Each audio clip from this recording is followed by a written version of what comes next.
खेतड़ी उपखंड के राजोता पंचायत की ढाणी लगरियावाली में अल सुबह एक लेपर्ड आबादी क्षेत्र में घुस गया। इस दौरान लेपर्ड ने घर में सो रहे युवक पर हमला कर दिया, जिससे बीच बचाव करने आया उसका भाई गंभीर रूप से घायल हो गया। घटना को लेकर ग्रामीणों ने में भय का माहौल बना है।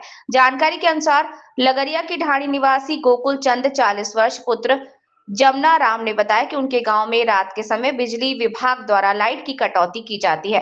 वो अपने परिवार के साथ अपने घर में सो रहा था। पास ही बने कमरे में उसका छोटा भाई भी सो रहा था। सुबह करीब 3 बजे उसके भाई के कमरे में लेपर्ड घुस गया। जब उसके भाई ने शोर शराबा किया तो वो दौड़कर उसके कमरे में गया तो वहां लेपर्ड घुसा हुआ था। जब उसने भाई को बचाने का प्रयास किया तो लेपर्ड ने उस पर हमला कर दिया। इस दौरान जब उसने लेपर्ड से बचने का प्रयास किया तो लेपर्ड उसके दोनों हाथ चबा दिए। इस दौरान शोर शराबा होने पर आसपास के ग्रामीण मौके पर पहुंचे तो लेपर्ड अंधेरे का फायदा उठाकर पहाड़ी क्षेत्र की ओर भाग गया। इस दौरान घायल गोकुल चंद को उपचार के लिए अस्पताल ले जाया गया। इसके बाद लेपर्ड पास ही बने कृषि फार्म में घुस गए, जहां पहले से मौजूद कुत्ते पर हमला कर घायल कर दिया। ग्रामीणों ने बताया कि वन विभाग ने बांसियाल रिजर्व कंजर्वेशन में जंगली जानवर छोड़ दिए, लेकिन इनको कंजर्वेशन में रोकने के लिए प्रभावी कदम नहीं उठाए गए। वन विभाग द्वारा केवल 4 फीट की दीवार बनाई गई है, जिसे पार कर जंगली जानवर आबादी क्षेत्र में घुस जाते हैं। पहले भी कई बार जंगली जानवर आबादी क्षेत्र में घुसकर मवेशियों और ग्रामीणों पर हमला कर चुके हैं, लेकिन वन विभाग द्वारा आज तक किसी को मुआवजा नहीं दिया। घटना की सूचना पर रेंजर पवन सिंह शेखावत मैं टीम के मौके पर पहुंचे तथा घटना स्थल का मौका मुआयना कर आवश्यक जानकारी जुटाई। इस दौरान ग्रामीणों ने जंगली जानवरों को कंजर्वेशन में रोकने के लिए प्रभावी कदम उठाए जाने तथा इनका शिकार होने वाले लोगों को आर्थिक सहायता देने की मांग की। ये रात को ये पैंथर ने एक हमला कर दिया, तो कैसे क्या मामला था? ये कोई फ़ोन पे सूचना मिली थी कि रात को कोई पैंथर तो नहीं बता रहे, कोई जरक बता रहे हैं। पैंथर तो नहीं, अरे उधर भी राजोता के पास में भी कोई कुत्ते को भी अटैक किया है। तो इनके क्या नज़दीक जंगल है, तो अब फेंसिंग तो है, लेकिन फेंसिंग भी ऐसे प्रभावी नहीं है भाई जानवर नहीं आए। जिन पहाड़ी क्षेत्र के नज़दीक गाँव बसे हुए हैं उनके लिए जानवरों की थोड़ी है ही है दिक्कत है। तो ये अनेकों घटनाएं हो रही हैं, तो वन विभाग क्या कर रहा है इसके ऊपर? और जब भी हमें सूचना मिलती है तो आते हैं, अगर रेस्क्यू करने वाली जगह होती है तो वहाँ रेस्क्यू करते हैं, नहीं तो अब जंगल है, खुला जंगल है, उसमें तो जंगल में रहेगा वो जानवर, तो कहाँ रहेगा। ग्रामीण भी आरोप लगा रहे हैं कि सुबह फोन किया था, अभी पहुंचे हो आप? हम कोई दूसरी तरफ गए हुए थे कोई कार्रवाई करने के लिए, तो उधर से आ रहे थे, बाकी स्टाफ आ रहा था। एक वहाँ भी हुआ था इसके बगल में राजूता के बाद, तो स्टाफ वहाँ गया था और मैं उधर से वापस आया तो इसी ठीक।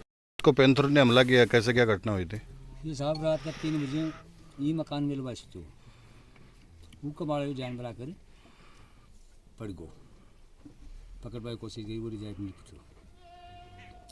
अब वो जोर जोर से बाहर गाल लगे तो ना घर का बन बोला भाग, वो तो बाहर गाल क्यों गो। मैं अचानक बूट कर गयो भाग कर, मैं गयो जाता है मेरे बता दो ठीक है, ठीक यो पग पकड़ लियो। हाँ। यो पग पकड़ता ही मुझे लिपटा चिपची करी उन्हें हाथ ही गए और किमी गुरु में मारे हाथ जाता ही ये हाथ में पकड़ लियो। दोबारा मैं हलायो, दोबारा वही हाथ में। तो देखे हुए के हो? वो चीतरो है साहब, बगेरो है एक और की में है कलर वगैरह कुछ है। ठीक, बताओ सर। हाँ जी, ग्राम पंचायत राजोता के ग्राम लगरियाड़ा में गोकुल चंद बावता के घर पे किसी जंगली जानवर ने हमला किया। ये एक लगभग 3 बजे की बात है। तो ये काफ़ी हमारे घर के पास ही इनके मकान है। ये इसकी माता जी और इसकी मिसेज ने बार तोबा मचाई, तो मैं भी वहाँ से भग कर के यहीं आया। तो इन्होंने क्या किया कि जो इसका भाई था उसके ऊपर उसने हमला किया, उसने बार तोबा की, तो ये बड़े भाई ने वहाँ भग कर के गया तो इसी को पकड़ लिया। उसने इसी तरह पकड़ा कि एक हाथ को उसने पैंथर था क्या था वो जंगली जानवर ने अपने मुंह में रखा। गोकुल बावता ने कहा कि मेरा हाथ काट दो, लेकिन मेरा हाथ छुटवाओ यहाँ से। तो काफ़ी ग्रामीण इकट्ठे होकर के और उसके लाठीचार्ज की ना किसी मशक्क़त से, और उसको छुटाया गया। लाइट बिजली विभाग की 3 दिन से लाइट नहीं आ रही है, उसी वजह से ये ज़्यादा हादसा तो ये हुआ कि वो किसी को दिख नहीं रहा क्योंकि कमरे के अंदर था। और काफ़ी इनके चोट आई, फिर इनको रात को हॉस्पिटल लेकर गए, हॉस्पिटल इनका दिखा करके पट्टी और वो करवा करके ले आए, और अब सरकारी हॉस्पिटल के अंदर ले जा रहे हैं। इनके वो जो गाँव वाले थे उसके लिए उन्होंने, डॉक्टर ने कहा कि सरकारी हॉस्पिटल ही ले जाया जाए। तो ग्रामीणों में काफ़ी आक्रोश है कि जंगली जानवरों पर वन विभाग के कर्मचारियों से निवेदन है कि इन पे कोई भी काबू किया जाए, और विद्युत विभाग से निवेदन है कि रात को लाइट न काटी जाए, क्योंकि यहाँ पर जंगली जानवरों का भय है। Thank you. हमारे गांव में बीती रात को ये 2 घटनाएं हुई हैं और लगातार ये घटनाएं हो रही हैं। कई पशुओं को ले गए हैं जानवर। तो प्रशासन से हमारी यही चेतावनी है, जल्दी से जल्दी इनका समाधान करने, नहीं हम आंदोलन के लिए उतरेंगे रोडों के ऊपर। प्रशासन से यही निवेदन है। वन विभाग की लापरवाही, सुबह जल्दी फ़ोन कर दिया था, अभी तक लापरवाही नहीं पहुँचा वन विभाग। सभी दर्शकों को नमस्कार, आदाब। आप देख रहे हैं जनमानस शेखावाटी न्यूज।